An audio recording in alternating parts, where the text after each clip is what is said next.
Hello and welcome to another edition of Motor Cars Enthusiasts. Right off the bat on the old show today, one of the widely regarded, most popular publications here in the States is Motor Trend Magazine. And every year they have a car of the year, much like a lot of magazines do. But this is probably one of the most well-respected parts of the motor car world as far as when Motor Trend picks their car of the year. And they've picked an interesting one, the brand new Cadillac CTS. This thing has been widely regarded as the best Cadillac that General Motors has ever built. And a pretty interesting situation. There's a nice little video, I put it up on the Facebook page, that shows off the actual way that they do this, especially that they bring in, what was this year's almost 20 brand new vehicles or heavily revised newer vehicles in for this competition, and to see how you keep them separated, especially when some cars are on the lower end of the spectrum, some cars in the high end of the spectrum of automobilia. So interesting little situation, but congratulations to Cadillac on this big achievement. Speaking with General Motors, this is one of the head honchos, Mark Royce, who had an actual audience with a bunch of reporters here recently, a little candid little situation.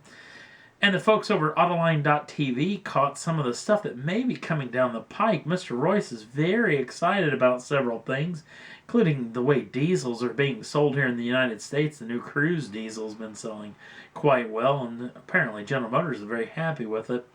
Along with some vehicles that they think need to be coming down the way, like this vehicle. Remember this one? The old HHR.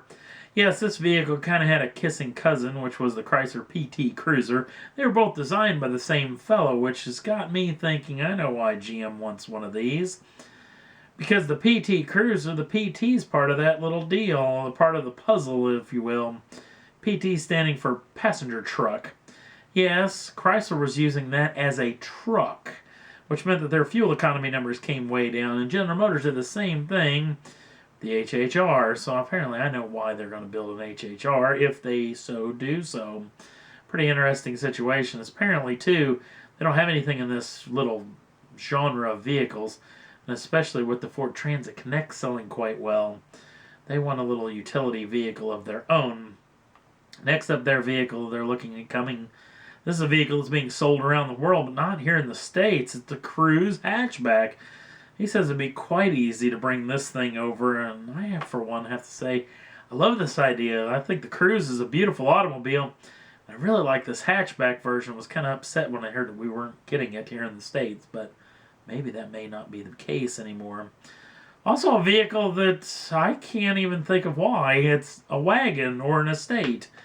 Yes, General Motors is talking about maybe bringing back the wagon, maybe in a more of affordable type way, as they already built a wagon, but it's quite on the expensive side. Like I said, SUVs and minivans have really kind of taken over the popularity that wagons or estates actually had back in the day, so this could be interesting to see if this actually comes to be. Like the folks over at Autoline said, boy, if head honcho's actually talking about this, I bet you're going to see some of these cars come through the pike here soon. Next up on the list, well, we're all waiting with bated breath over the announcement, the brand new Nismo GTR, about its 0 to 60 numbers and its quarter-mile time and the new pricing for this vehicle, including the biggest of the big numbers, which is how about that Nordschleife Loop Nürburgring lap time that they're going to reveal on November 19th, 2013 at the LA Motor Show. Well, in a heads-up little interview over Nissan and the GTR group, one of the executives or engineers, if you will, for the group, he actually let out some information about the next generation GTR, the R36, about what it's going to be powered by, and apparently the rumors are true. It's going to be a hybrid, which has got me very intrigued. What is going to come of this little automobile? Especially this being one of the fastest cars 0 to 60, and now it's going to be a hybrid, which is going to mean you're going to have an electric power with a lot of torque that comes in instantly. This thing is going to be pretty doggone quick. Can't wait to see what Nissan's got up their sleeve on this one. Next up on the list, well, the little Kia Forte Koup has been hitting the automotive world by storm. This little vehicle is quite transformed over a brand new power plant, a 1.6-liter turbocharged four-cylinder, making 200 brake horsepower and 200, or just a touch under 200 foot-pounds of torque. They claim the vehicle's very tossable, very nice in the twisties. Got a nice little chassis on it, not to mention for the power it's making, it's very well weighted, very enjoyable to drive. The new engine will also come in the 4-door and the 4-door hatch version that is coming out soon. And these vehicles will be going on sale at a Kia dealership near you for a little over $20,000 all the way up to the high end, which is just a touch over $25,000. Next up on the list, well, I live in a part of the world that hits by tornadoes. And its little cousin as far as what comes to major damage creating stuff is hail. Hail are small particles of water that actually fall through the atmosphere. They run in from the cold air to the very warm, moist air where they're forced back upwards in the stratosphere, and they refreeze, and they come back down, gain another layer of water, move upwards, freeze again, until that heavy, warm air can't hold the weight of those ice crystals, and they fall to the earth with devastating consequences. Look at this poor Saturn, how hail is actually ripped through the composite body panels, not to mention every light or glass in this automobile. I am one that had to at least deal with this quite heavily, as a pretty heavy hailstorm hit an area very close to me. I spent most of last summer trying to clean up some of that mess from down there, and so it is a devastating situation. Well, a fellow down in Texas, which is right in the heart, Tornado Alley, developed this, which is probably not a new idea, but it's definitely the first mass marketed. It's an inflatable car cover. Yes, for just a handful of AA batteries, this can be inflated in less than 10 minutes for over an hour, which is pretty doggone impressive. It also has got a plug-in unit, which means it can stay inflated and inevitable.